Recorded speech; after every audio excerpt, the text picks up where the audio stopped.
रिहा करो, रिहा करो, रिहा करो, रिहा करो, एमके फैजी साहब को रिहा करो, एमके फैजी साहब को रिहा करो, रिहा करो, रिहा करो, रिहा करो, रिहा करो, एमके फैजी साहब को रिहा करो, एमके फैजी साहब को रिहा करो। ईडी हुकूमत की कठपुतली बनना बंद करो, बंद करो, बंद करो, बंद करो, बंद करो, बंद करो, बंद करो। ईडी गवर्नमेंट की कठपुतली बनना बंद करो, बंद करो, बंद करो, बंद करो, बंद करो, बंद करो, बंद करो। गिरफ्तारी के बाद भी बोलेंगे, वक्त की लड़ाई आगे बढ़ेगी, वक्त की लड़ाई आगे बढ़ेगी, वक्त की लड़ाई आगे बढ़ेगी, वक्त की लड़ाई आगे बढ़ेगी, वक्त की लड़ाई आगे बढ़ेगी, वक्त की लड़ाई आगे बढ़ेगी, वक्त की लड़ाई आगे बढ़ेगी, वक्त की लड़ाई आगे बढ़ेगी। वक्त बिल के खिलाफ हमने आवाज लगाई, मोदी को ये रास्ता आई, मोदी को ये रास्ता आई, फैजी साहब को अरेस्ट करके, फैजी साहब को अरेस्ट करके मोदी ने अपनी बुद्धि दिखाई। रिहा करो, रिहा करो, रिहा करो, रिहा करो, उनके फैजी साहब को रिहा करो, उनके फैजी साहब को रिहा करो, रिहा करो, रिहा करो, रिहा करो, उनके फैजी साहब को रिहा करो, उनके फैजी साहब को रिहा करो। शर्म करो, शर्म करो, शर्म करो, ईडी वालों शर्म करो, ईडी वालों शर्म करो, शर्म करो, शर्म करो, शर्म करो, शर्म करो, मोदी सरकार शर्म करो, मोदी सरकार शर्म करो, अब तक सूरज चांद रहे। जनाब एमके फैजी साहब को आज ईडी ने नाहक अरेस्ट किया। ये एक बीजेपी सरकार की नाकामी है। बीजेपी आरएसएस हमारे जो मुसलमानों की वक्फ की प्रॉपर्टी है, ये वक्फ की प्रॉपर्टी को ये लोग नाजायज बिल लाकर कब्जा करना चाहते हैं। तो इस मुल्क में कई अपोजिशन पार्टियां, कई मिल्ली समाजी दीनी तंजीमें हैं, ये सब उस काले कानून के खिलाफ आवाज नहीं उठा रही थी।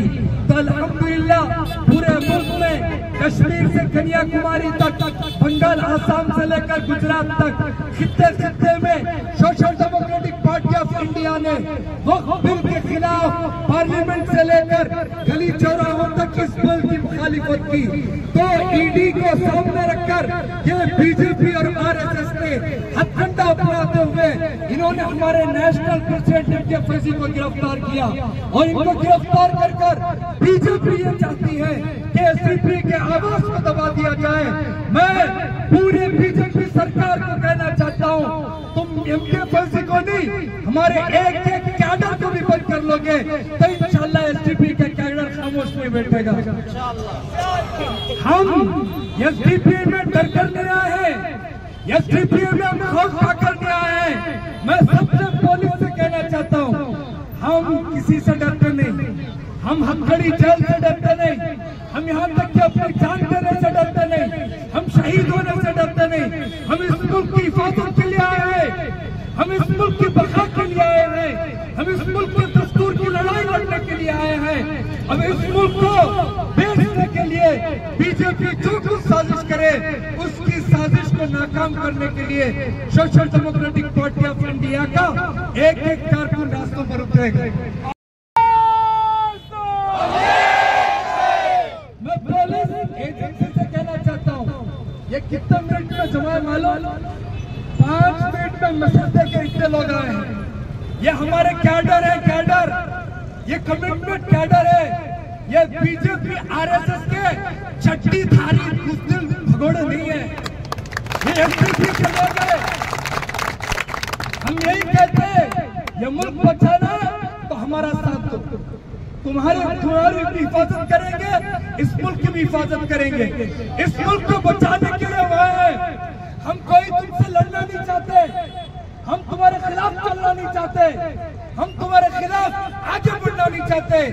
हमें दर्द है इस मुल्क का, ये मुल्क उजड़ गया तो तुम्हारा स्टार भी बीजेपी वाले छीन लेंगे, ये पुलिस की वर्दी भी तुम्हारी उतार लेंगे बीजेपी वाले, ये बीजेपी वाले मुल्क को रखने नहीं देंगे। पुलिस को हटाकर एक चट्टीधारी आरएसएस को इस मुल्क को दे देंगे। हम तुम्हारी भी, सबकी भी हिफाजत के लिए एसडीपी ये लड़ाई लड़ रही है। इसलिए मैं कहना चाहता हूँ, हमारा साथ दो, हम सबके लिए आए हैं, हम हमारे मुल्क को बचाने के लिए आए हैं, ये देश की हिफाजत के लिए आए हैं। ये आज बीजेपी का मसला दीवानी बिल्ली खंबा नोचे, क्या है बीजेपी का मसला? दीवानी बिल्ली खंबा नोचे। अब बीजेपी बिल लाई, कमिटमेंट बिल। अब कांग्रेस को उन्होंने डराया, सबको डराया, जेसीपी को खरीद लिया, जेपीसी के लोग जाके गोद में बढ़ गए, सब डर गए, कोई भी नहीं बोल रहा है। अब देखा पूरे मुल्क में, केरला में, मंगलूर में, उडुपी में, हुबली में इतने बड़े बड़े प्रोटेस्ट ये एसडीपी वाले कर रहे हैं। अब इन्होंने सोचा अब दीवानी बिल्ली जब कुछ हमला नहीं कर सकती, दीवानी बिल्ली जाके खंबे को रोकती है। अब बीजेपी की दीवानी बिल्ली कौन है बोलो? कौन है बोलो? बीजेपी की दीवानी बिल्ली। अब दीवानी बिल्ली ईडी खंबे को मालूम, बिल्ली को मालूम होना चाहिए वो खंबा नहीं खंबा, उस खंबे में टीपू सुल्तान का करंट भी है। इतना खराब झटका मारेगा कि तुम रहने के काबिल नहीं रहोगे। मैं इसलिए कहना चाहता हूँ, मैं पूरी हुकूमत से कहना चाहता हूँ, मैं पूरी कौम से जो इधर उधर खड़ के देख रहे हैं, ये तुम्हारी लड़ने के लिए हम लोग यहाँ पर है। हम भी रोजे से हैं, हम भी सहरी खा के सुबह से भूखे हैं। हम पूरी कौम की लड़ाई, तुम्हारा मुस्तकबिल की लड़ाई, जो तुम्हारे वक्त की इमलाक पर बीजेपी नाजायज कब्जा करके बैठी है, इस नाजायज कब्जे को छुड़ाने के लिए ये नौजवान हथकड़ियां, बेड़ियां, जेल, नाक केस, FIR सब अपने ऊपर लेकर तुम्हारे मुस्तकबिल के लिए लड़ रहे हैं। मैं पूरी कौम से कहना चाहता हूँ, दूर से खड़े होकर तमाशा मत देखो, आओ हमारे साथ आवाज उठाओ, हमारे साथ मिल के चलो। हम जो आवाज लगाते हैं, हम इस कौम के मुहाफिज, इस मुल्क के मुहाफिज, इस दस्तूर के मुहाफिज, इस औकाफ के मुहाफिज हैं। इसलिए आप सबको हमारा साथ देना चाहिए। फिर मैं कहना चाहता हूँ, ईडी, NIA, CBI, ये जो कुछ भी एजेंसियां हो, अगर ये मुल्क के दस्तूर के मुताबिक चले तो हम वेलकम करते हैं। अगर तुम नहीं चले, हम ये जूते की नोक पे तुम्हारी एजेंसियों की पॉलिसियों को रखते हैं।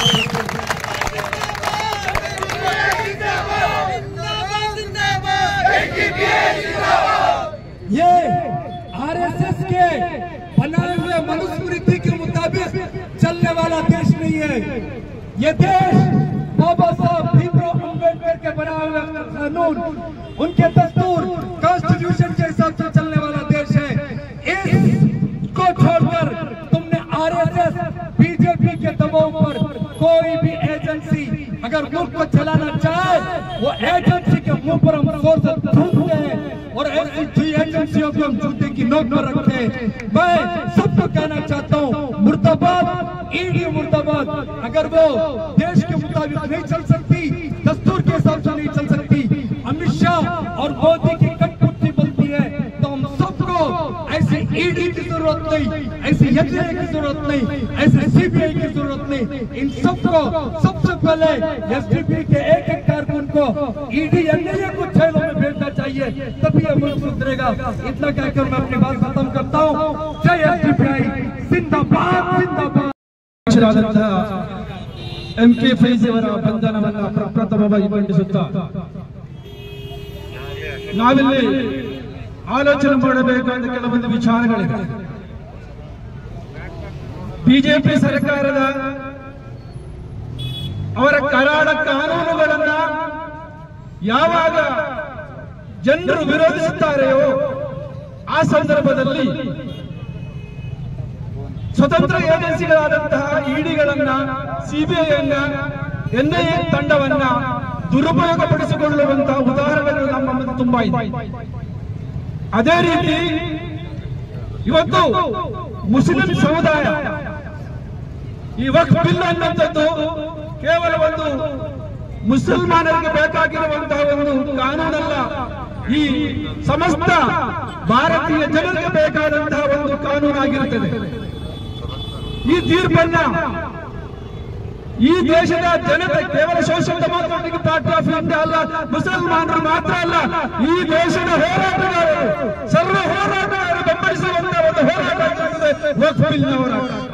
ಆ ಹೋರಾಟವನ್ನ ಹತ್ತಿಕ್ಕಲಿಕ್ಕೆ ಸೋಷಿಯಲ್ ಡೆಮಾಕ್ರೆಟಿಕ್ ಪಾರ್ಟಿ ಆಫ್ ಇಂಡಿಯಾದ ರಾಷ್ಟ್ರೀಯ ಅಧ್ಯಕ್ಷರನ್ನ ಬಂಧಿಸಿ ಜನರ ಚಿತ್ತವನ್ನ ಇನ್ನೊಂದು ಕಡೆಗೆ ಕೊಂಡೊಯ್ಯುವಂತ ಹುನ್ನಾರದ ಭಾಗವಾಗಿ ಇದಕ್ಕೆ ಸ್ಪಷ್ಟವಾದ ಉದಾಹರಣೆಯನ್ನ ಹೇಳಬಹುದು.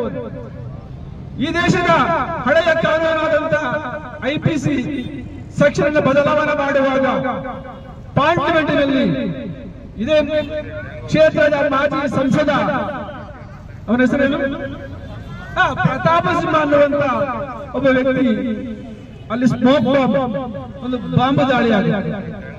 ಅದರ ನಂತರ ಕೇವಲ 15 ದಿನಗಳಲ್ಲಿ ರಾಜ್ಯಸಭೆಯಲ್ಲಿ ಪಾರ್ಲಿಮೆಂಟ್ ಅಲ್ಲಿ ಅಂಗೀಕಾರವಾಗಿ ರಾಷ್ಟ್ರಪತಿ ಅಂಕಿತ ಹಾಕಿ ಈ ದೇಶದ ಹಳೆಯ ಕಾನೂನನ್ನ ಚೇಂಜ್ ಮಾಡಿದಂತಹ ಆ ಕೀರ್ತಿ ಬಿಜೆಪಿಗೆ ಸಲ್ಲಬೇಕು ಅಂತ ಹೇಳಿದರೆ ನಾವೆಲ್ಲ ಈ ಸಾಮಾನ್ಯ ಜನತೆ ಚಿಂತನೆ ಮಾಡಬೇಕಾದದ್ದು ಹೋರಾಟಗಾರರ ಧ್ವನಿಯನ್ನು ಹತ್ತಿಕ್ಕುವಂತ ಈ ಬಿಜೆಪಿಯ ಈ ಸಂಘ ಪರಿವಾರ ಹುನ್ನಾರವನ್ನ ನಾವೆಲ್ಲರೂ ಸೇರಿ ಅದನ್ನ ಮುರಿಯಲ್ಲ ಅಂತ ಹೇಳಿದ್ರೆ ಮುಂದಿನ ದಿನಗಳಲ್ಲಿ ಈ ರಾಷ್ಟ್ರಕ್ಕೆ ಕೇವಲ ಜನರಿಗೆ ಮಾತ್ರ ಅಲ್ಲ, ಇಲ್ಲಿರುವಂತಹ ಮಾಧ್ಯಮ ಇಲ್ಲಿರುವಂತಹ ಪೊಲೀಸ್ ವ್ಯವಸ್ಥೆ, ಇಲ್ಲಿರುವಂತಹ ಮಿಲಿಟರಿ ವ್ಯವಸ್ಥೆ, ಇಲ್ಲಿರುವಂತಹ ಸಾಮಾನ್ಯ ವರ್ಗದ ಜನತೆಗೆ ಈ ಬಿಜೆಪಿಯಿಂದ ತುಂಬಾ ಅಪಾಯಕಾರಿಯಾದಂತಹ ಕಾನೂನುಗಳು ಜಾರಿಗೆ ಬರಲಿಕ್ಕಿದೆ. ಅದೆಲ್ಲವನ್ನ ತಡೆಯಬೇಕು ಅಂತ ಹೇಳಿದ್ರೆ ನಾವೆಲ್ಲರೂ ಒಟ್ಟೊಟ್ಟಾಗಿ ಈ ರೀತಿಯ ಹುನ್ನಾರವನ್ನ ರಾಜಕೀಯ ಷಡ್ಯಂತ್ರ ಭಾಗವಾಗಿ ಇಲ್ಲಿ ಹೋರಾಟಗಾರ ಧ್ವನಿಯನ್ನು ಹತ್ತಿಕ್ಕುವಂತ ಈ ವ್ಯವಸ್ಥೆ ಬೇಕಾಗಿ ನಾವೆಲ್ಲರೂ ಒಂದುಗೂಡಬೇಕಾಗಿ ಅನ್ನುವಂತ ಒಂದು ಸಂದೇಶವನ್ನು ನಿಮ್ಮ ಮುಂದೆ ಹೇಳ್ತಾ ನನ್ನ ಮಾತುಗಳನ್ನು ಮುಗಿಸುತ್ತೇನೆ. ನಿನ್ನ ಈ IT ED ಜೈಲು ಈ ಬೆದರಿಕೆಗಳಿಗೆ ಬಗ್ಗಲು social democratic party of India ಏನಿದೆ ಇದು ಇತರೆ ಪಾರ್ಟಿಗಳಂತೆ ಅಂಜುಮುರುಕ ಪಾರ್ಟಿ ಅಲ್ಲ, ಭ್ರಷ್ಟಾಚಾರಿ ಪಾರ್ಟಿ ಅಲ್ಲ, ಕಪ್ಪಣ ಕುಡಿತಿರುವ ಪಾರ್ಟಿ ಅಲ್ಲ. ಭಾರತದ ಸಂವಿಧಾನದ ಉಳಿವಿಗಾಗಿ ಸಂವಿಧಾನಬದ್ಧವಾಗಿ ಹೋರಾಟ ಮಾಡ್ತಾ ಇರುವಂತಹ ಪಾರ್ಟಿ. ನಮ್ಮ ಭಾರತ ದೇಶದ ಅಲ್ಪಸಂಖ್ಯಾತ ಮುಸ್ಲಿಂ ಸಮುದಾಯದ ಅವರ ಏನು ಸಂವಿಧಾನಬದ್ಧ ಹಕ್ಕಿದೆ, ವಕ್ಫ್ ಆಸ್ತಿ, ಇದನ್ನ ಉಳಿಸಿಕೊಳ್ಳಲು ಹೋರಾಟ ಆರಂಭ ಮಾಡಿದ್ದಷ್ಟೇ. ಇದಕ್ಕಾಗಿ ನೀನು ಸುಳ್ಳು ಆರೋಪ ಹೊರಿಸಿ ನಮ್ಮ ರಾಷ್ಟ್ರೀಯ ಅಧ್ಯಕ್ಷರನ್ನ, ದೇಶದ ಒಬ್ಬ ಹಿರಿಯ ಮುಸ್ಲಿಂ ಮುಖಂಡನನ್ನ ಸುಳ್ಳು ಆರೋಪ ಹೊರಿಸಿ ನೀನು ಜೈಲಿಗೆ ಹಾಕ್ತೀಯ ಅಂತಂದ್ರೆ ಆ ಮೂಲಕ ನೀನು ಈ ಹೋರಾಟ ಹತ್ತಿಕ್ತೀಯ ಅಂತ ತಿಳ್ಕೊಂಡ್ರೆ ಅದು ನಿನ್ನ ಹಗಲುಗನಸು. ಯಾವುದೇ ಕಾರಣಕ್ಕೂ ಈ ದೇಶದ ಒಬ್ಬೊಬ್ಬ LDPI ಕಾರ್ಯಕರ್ತ ತನ್ನ ಅಂತಿಮ ಉಸಿರು ಇರುವವರೆಗೂ ಈ ಸಂವಿಧಾನ ರಕ್ಷಣೆಗಾಗಿ ಮತ್ತು ವಕ್ಫ್ ಆಸ್ತಿಯ ರಕ್ಷಣೆಗಾಗಿ ಕಟಿಬದ್ಧವಾಗಿರ್ತಾನೆ, ತನ್ನ ಪ್ರಾಣವನ್ನು ಅರ್ಪಿಸಲಿಕ್ಕಾಗಿ ಸಿದ್ಧರಾಗಿರ್ತಾನೆ. ನೀವು ಎಷ್ಟೇ ಬೆದರಿಕೆ ಉಂಟು, 1 ಇಂಚು ಕೂಡ ಹಿಂದೆ ಸರಿಯುವ ಮಾತೇ ಇಲ್ಲ.